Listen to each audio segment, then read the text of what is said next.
October 24th, 1929, 9:30 in the morning, New York City, Wall Street.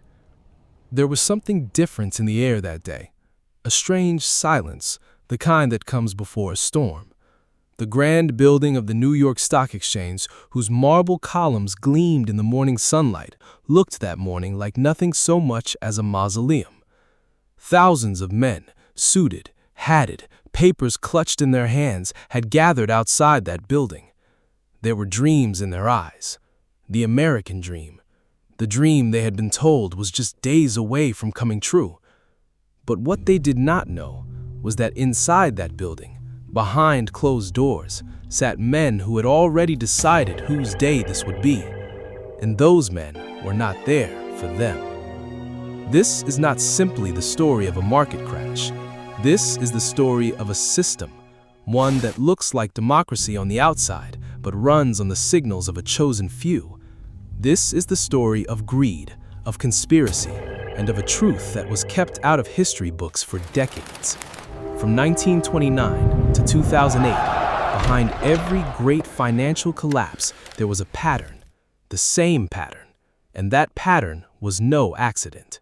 Now, to understand what happened on that October morning, you have to go back further, back to when America was drunk on itself, the 1920s.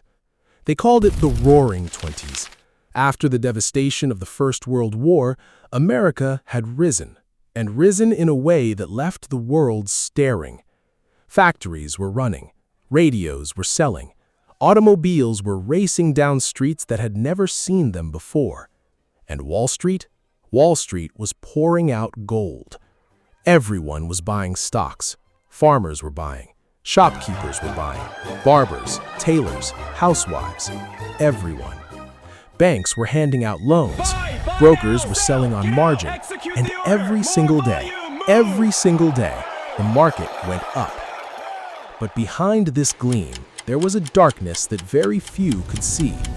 The Dow Jones Industrial Average, which had sat at 63 points in 1921, had reached 381 points by 1929. 6 times in just 8 years. This growth was not real. It was a bubble, a vast, delicate, air-filled bubble. And a bubble has only one purpose: to burst. J.P. Morgan Jr. knew this. He was among the handful of men who could see the real picture, because he was painting it himself. The Morgan Bank, J.P. Morgan and Company, was at that time the most powerful financial institution in America. He had access to information the ordinary man did not. He knew how hollow the market had become.